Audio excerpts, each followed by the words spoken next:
आज से मनु अखाड़े में नहीं आएगी। ये तो हमारी मनु के साथ अन्याय है। ऐसा दंड उसे नहीं मिलना चाहिए। कभी कभी अच्छे कर्मों के लिए भी दंड मिलता है। इस भव्य अवसर पर उसे भी अवश्य उपस्थित होना चाहिए, जिसने हमारे आदरणीय नाना साहब के प्राण बचाकर हम सब पर बहुत बड़ा उपकार किया है।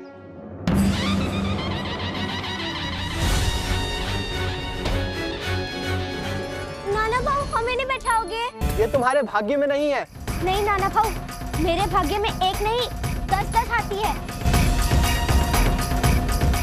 मनु दीदी, मनु, मनु दीदी, मनु, मनु दीदी। अरे हो गई कहीं। चलिए ना नाना भाऊ, हम लोग खेलने चलते हैं। नहीं इंदु, अगर मनु होगी तो और भी मजा आएगा। मनु, यहाँ क्यों ढूंढ रहे हो? वो देखो, वहाँ बेटी है, वो मुंह फुलाए। तुम सबसे नाराज है। और नाना भाऊ, आपसे तो वो बहुत नाराज है। नाराज होगी तो क्या कर लेगी? इंदु बहुत जलती है मनु से। अरे मैं क्यों जलूंगी?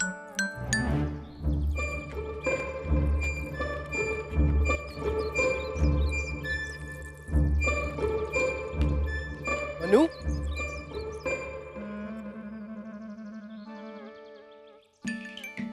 हाँ नाना भाऊ, ये तो आपसे नाराज है। हमसे? भाई चोट तो हमें लगी थी, उल्टा हमारा हाल पूछने के बजाय तुम हमसे ही नाराज हो। ये मनु क्षमा कर दो, भाऊ है। क्षमा कर दो, भाऊ है। घोड़े से गिरकर जब खाई में बेहोश पड़े थे, हम कैसे इन्हें अपने घोड़े पर लाद कर यहाँ तक लाए हैं, लेकिन सब हमें ही दोष देते रहे और ये हमारी तरफ से एक शब्द भी नहीं बोले। लेकिन मनु, हम तो बेहोश पड़े थे ना। लेकिन बाद में होश आ गया ना। लेकिन अवसर कहाँ मिला हमें? जब अवसर मिला तो हमें छोड़ दिया। कौन सा अवसर? और कहाँ छोड़ा तुम्हें? बस बस रहने दो नाना भाऊ। कल जब हाथी आया था तो अकेले निकल गए और हम पीछे से पुकारते रह गए। भाई हाथी तो राजा महाराजाओं की शान होती है। फिर तुम कैसे बैठ गए? क्या तुम भी कहीं के राजा हो? बिठूर का भावी पेशवा नाना साहब। और वो महावत, क्या वो भी कहीं का भावी पेशवा है?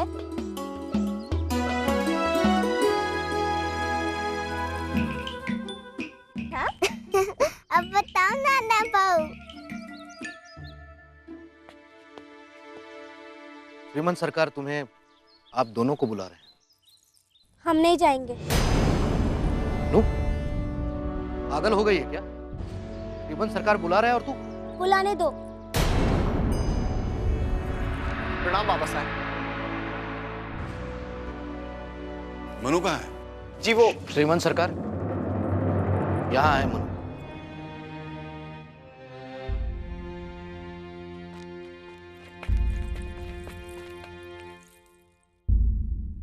क्या बात है? छबीली अभी भी नाराज है? हम सबसे नाराज है। हमसे भी? नहीं बाबा साहब, मनु केवल हमसे नाराज है। कल हमने इसे अपने हाथी पर नहीं बैठाया था ना। नाना, तुम्हें ये बात शोभा नहीं देती। अरे तुम तो बड़े हो, ये तुम्हारी छोटी बहन जैसी है। बाबा साहब, मैं तो इसे अपनी छोटी बहन ही मानता हूँ, लेकिन ये अपने आप को छोटा मानती ही नहीं। क्यों? क्या हम आपको नाना नाना पुकारते रहते हैं? नाना भाऊ ही तो कहती हूँ। इधर आओ दोनों।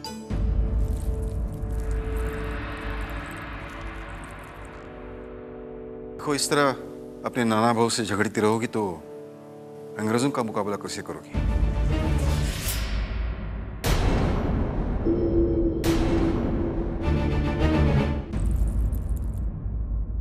देखो बच्चों, कोई नहीं जानता कि समय की मुट्ठी में क्या है, पर सब ये जानते हैं कि हिंदुस्तान एक कठिन दौर से गुजर रहा है। हालात खराब के खराब हो रहे हैं। हम सब इन अत्याचारी गोरों की दया पर जीने के लिए विवश हो गए हैं। हमसे हमारा मान सम्मान छीनकर हमें नाम का राजा महाराजा पेशवा बना दिया है। अरे हम लोग तो इनकी फूट डालो और राज करो नीति का शिकार बन गए, कुछ न कर सके। लेकिन तुम लोगों को तो बहुत कुछ करना है। एक लंबी लड़ाई, और ये लड़ाई तभी संभव होगी जब एक और एक को 2 नहीं, एक और एक को 11 समझोगे। इसने अपने आचरण से साबित कर दिया है कि ये कोई आम लड़की नहीं है। जरा सोचो बेटे, आज एक अंग्रेज को दंड देने का साहस बड़े से बड़े महाराजा में है, लेकिन हमारी मनु ने वो कर दिखाया है।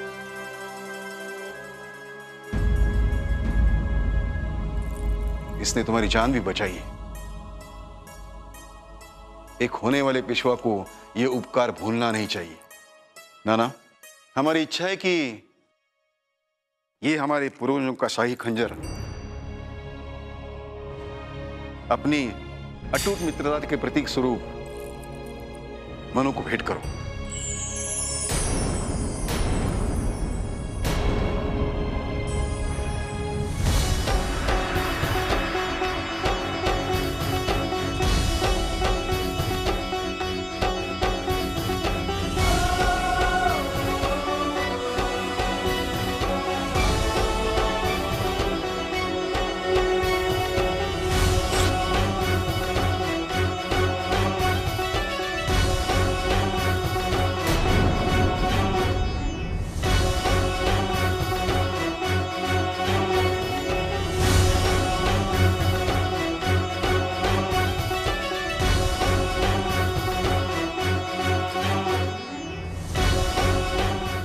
मोरोपंत उसे रसोई में लेकर आया, लेकिन श्रीमंत सरकार ने फिर उसे खंजर पकड़ा दिया।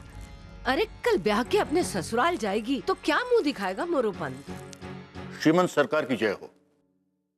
आपके आदेशानुसार मकर संक्रांति के अवसर पर होने वाले स्नान की सारी व्यवस्थाएं पूर्ण हो गई हैं। हाँ, कल सवेरे हम सबको गंगा घाट पर स्नान के लिए जाना है।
सर्वमंगल मांगल्ये शिवे सर्वार्थ साधिके शरण्य त्र्यंबके गौरी नारायणी नमस्तुते।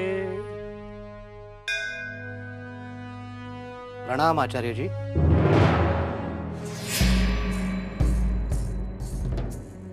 प्रणाम प्रणाम प्रणाम मोरोपंत जी। अहो भाग्य जो राजमहल की महान हस्ती इस तुच्छ कानकुब्ज ब्राह्मण की कुटिया में। कहिए इस द्विज के लिए क्या आदेश? आचार्य जी, ये भेंट स्वीकार करें। क्षमा कीजिएगा मोरोपंत जी, हम लोग निरामिष हैं, पूर्णतया शाकाहारी। आप लोगों के यहां तो छोड़े जाने दीजिए। यहां आने का प्रयोजन बताइए। आचार्य जी, अपनी पुत्री की कुंडली दिखाने आया था। अरे आप तो स्वयं पूना के प्रकांड पंडित हैं और हम ठहरे तुच्छ कानकुज ब्राह्मण। कैसी बात कर रहे हैं आचार्य जी? ब्राह्मण कभी तुच्छ नहीं होता।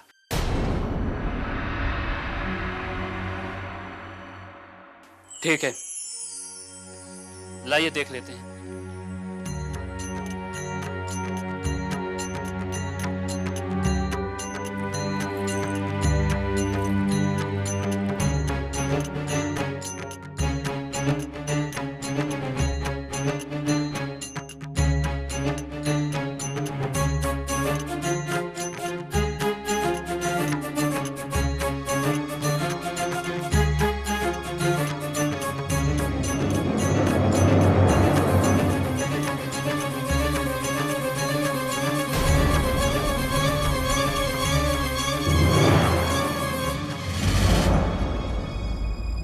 क्षमा कीजिएगा मोरोपंत जी, ये कुंडली आपकी पुत्री की नहीं हो सकती। क्यों?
You are welcome to Ganga's Ghats, Amorland. It is just lovely, lovely view.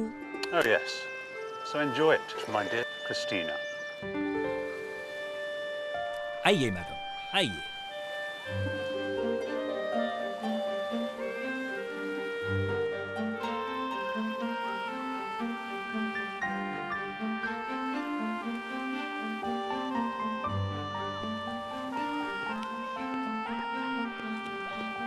ये कुंडली आपकी पुत्री की है? हाँ, आपको विश्वास नहीं हो रहा, परंतु यह सत्य है आचार्य जी। मंगल, शुक्र, शनि, सब उचित घर में अद्भुत योग है। ग्रहों की ऐसी स्थिति हमने अभी तक किसी कुंडली में नहीं देखी। क्यों? ऐसा क्या है मेरी मनु के भाग्य में? गोधन, गजधन, वाजधन और रतन धन खान। हर हर गंगे, हर हर महादेव, हर हर महादेव, हर हर गंगे, हर हर महादेव। बाजीराव और हमारे घाट पर द्रुपद,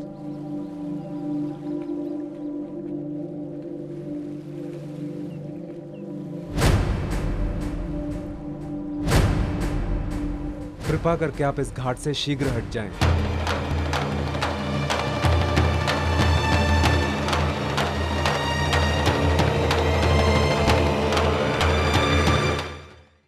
कृपा करके आप इस घाट से शीघ्र हट जाएं।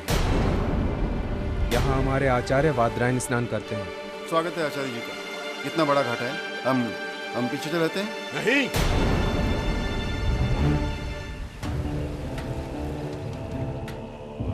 कदापि नहीं।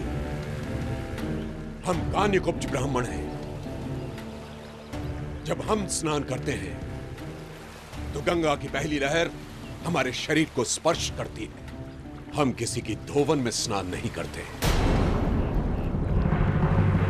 आचार्य जी,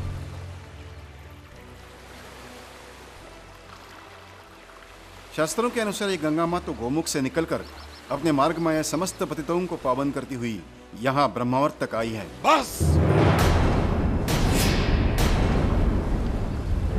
बस, बहुत हुए उपदेश। अभी वादरायण का वो समय नहीं आया कि वो आपसे शास्त्र ज्ञान प्राप्त करे।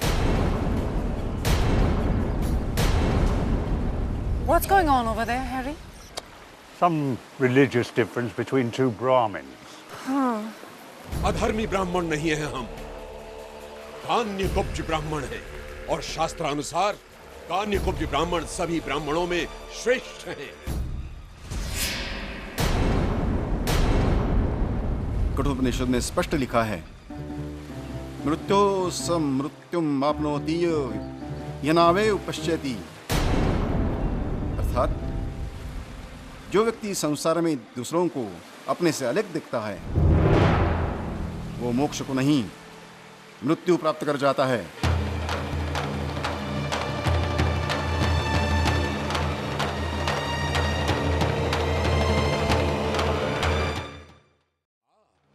आप हमें शास्त्र, मोक्ष और मृत्यु की दीक्षा देंगे तो फिर सुनिए, यह शास्त्र विधिमुत्सृज्य वर्तते कामकारतः न स सिद्धिमाण्णोति न सुखम न परांगते। अर्थात आप जैसे ब्राह्मण जो शास्त्रों की अवहेलना करते हैं, मांस भक्षण करते हैं, मदिरा का पान करते हैं, उन्हें न सिद्धि प्राप्त होती है, न सुख और न परम गति। ऐसे आरोप न लगाइए आचार्य जी। आरोप? हमने बिठूर में आपका स्वागत किया एक अतिथि के रूप में, परंतु आप ब्रह्म धर्म का पालन करने की बजाय इस रासलीला में व्यस्त हो गए। आप यहां हैं तो आपको हमारे रीति रिवाज मानने चाहिए। कोई है उत्तर हमारे तर्कों का आपके पास? उत्तर दीजिए बाजीराव।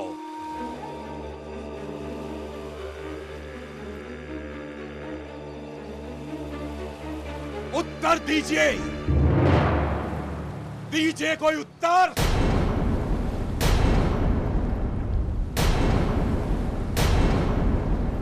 अवश्य है आचार्य जी।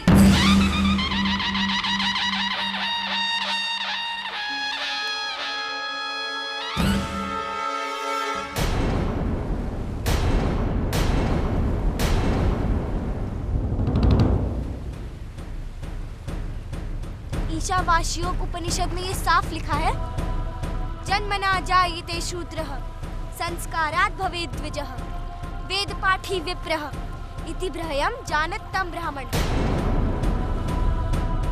अर्थात जन्म से तो सभी शूद्र होते हैं, लेकिन संस्कार से मनुष्य को दूसरा जन्म प्राप्त होता है।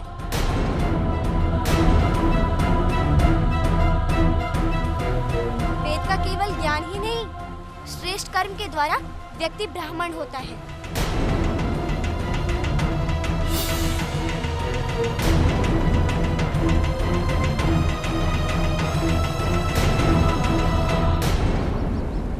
विद्या ददाति विनयम विनयात् याति पात्रताम।